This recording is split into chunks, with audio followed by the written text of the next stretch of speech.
हम अच्छी तरह जानते हैं कि बरसों से इस बंगले में कोई नहीं रहता। शायद फिर से जन्म।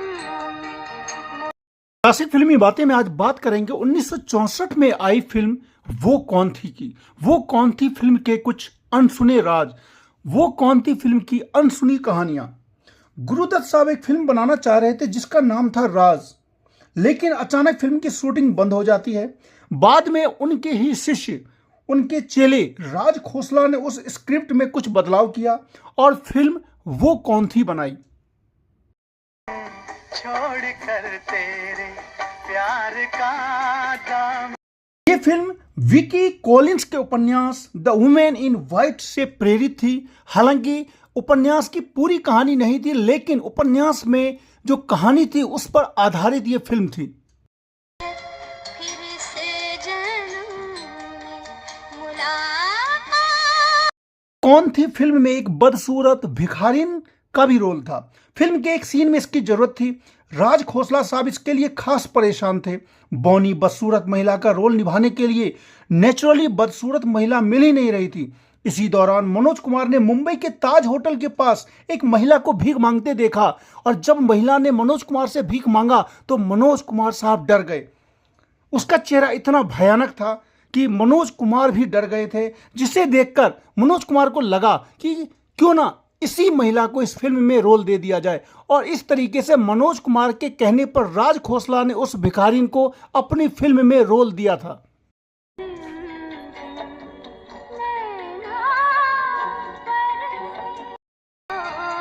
शायद फिर से जन्म। इस फिल्म में एक बहुत ही छोटा सा रोल अनबरी बाई का भी था। ये अनबरी बाई वही एक्ट्रेस है जो सलमा आगा की नानी थी। फिर से जन्म मुलाकात। फिल्म के गाने के लिए एक दिलचस्प बात यह है कि इस फिल्म का जो सुपरहिट गाना है नैना बरसे रिमझिम रिमझिम, ये गाना 1950 के दशक में ही बना लिया गया था, लेकिन इस गाने को किसी भी निर्माता निर्देशक ने अपनी किसी भी फिल्म में नहीं लिया था। 1964 की इस फिल्म में इस गाने को लिया गया और गाना सुपर हिट रहा।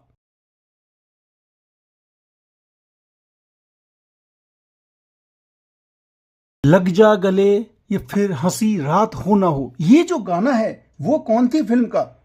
इसको शुरू में राज खोसला साहब ने रिजेक्ट कर दिया था कि नहीं, ये गाना इस फिल्म में नहीं रहेगा, लेकिन बाद में मनोज कुमार की जोरदार सिफारिश पर इस गाने को फिल्म में लिया गया। नैना बरसे रिमझिम रिमझिम के साथ भी एक रोचक किस्सा है। एक हाउंटिंग सीन बनाते हुए गाना साधना पर फिल्माया जाना था। गाना लता जी को गाना था, लेकिन लता जी रिकॉर्डिंग के लिए उपलब्ध नहीं थी। फिल्म को तय समय में कंप्लीट करने के लिए संगीतकार मदन मोहन ने उस गाने को गाया और उसी गाने की रिकॉर्डिंग पर साधना ने लिप सॉन्ग किया। मुश्किल तो था, लेकिन काम बन गया और वो गाना भी क्लासिक बना।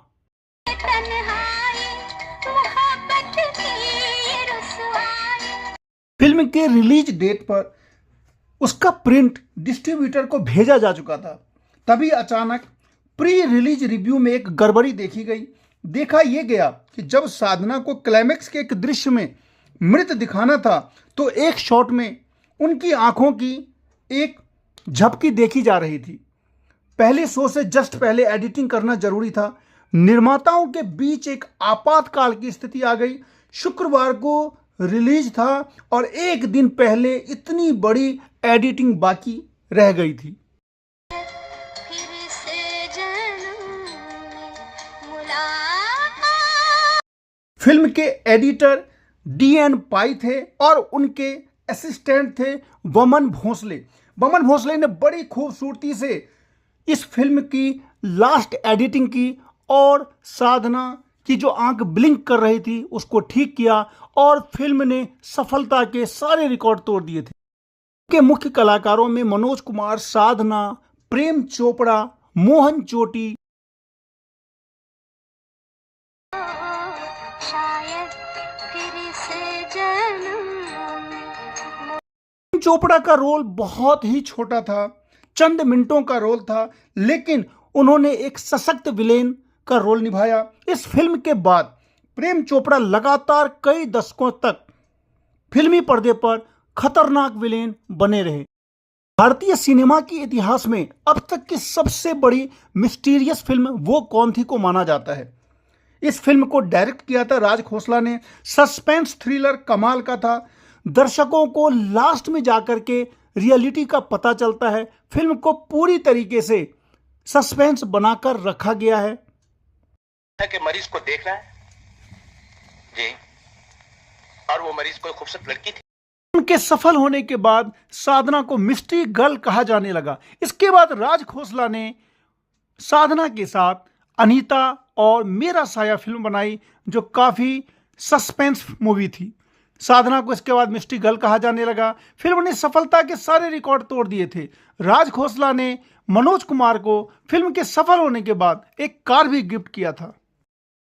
नसीब में ये बात हो।